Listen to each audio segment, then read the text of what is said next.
Jeste li ikad pomiješali ljudske jaja i sodu bikarbonu?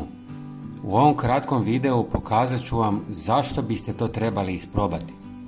Jeste li znali da ljudske jaja možete dobiti potpuno besplatno?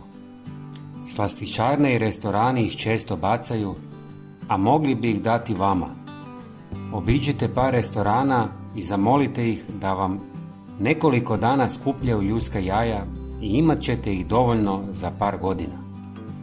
Prije nego vam pokažem glavni recept, htio bih napomenuti da ljudska jaja možete koristiti i kao gnojivo za vrt, jer su bogate kalcijem. Samo ih prvo treba rastopiti u octu kako biste brže izvukli kalcij.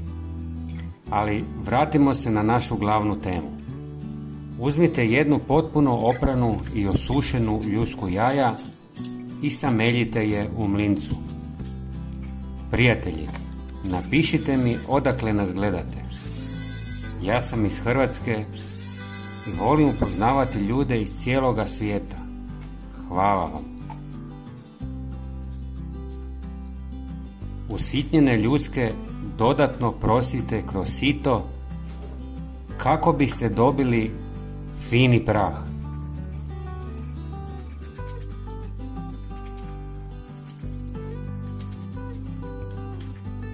Ovako bi to trebalo izgledati.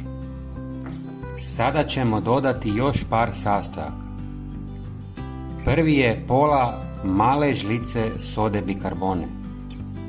Znam da se pitate čemu sve to služi i objasnit ću vam uskoro. Zatim dodajte 1 do 2 žlice jogurta. I na kraju dodajte pola žlice maslinovog ulja. Sve dobro miješajte par minuta dok ne dobijete kompaktnu smjesu. Sada ste napravili vrhunsku masku za lice koja kombinira 4 prirodna sastojka s različitim dobrobitima za kožu. Ljudske jaja su bogate kalcijem i djeluju kao blagi peeling koji uklanja mrtve stanice kože te poboljšava teksturu. Jogurt sadrži mliječnu kiselinu koja nježno obnavlja i osvježava kožu, pomažući u smanjenju sitnih nepravilnosti.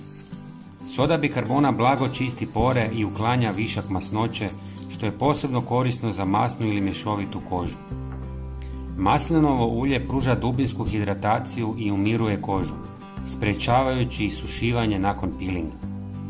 Masku nanesite na čisto lice i lagano masirajte kružnim pokretima 1 do 2 minute, a zatim ostavite još nekoliko minuta prije ispiranja. Prvo isprobajte na malom dijelu kože kako biste izbjegli neželjene reakcije, jer je svaka koža drugačija. Pazite da ne pretjerate s količinom sode bikarbone i masku ne koristite češće od jednom tjedno. Prijatelji, pogledajte i naš sljedeći video na ekranu. Hvala vam i pozdrav!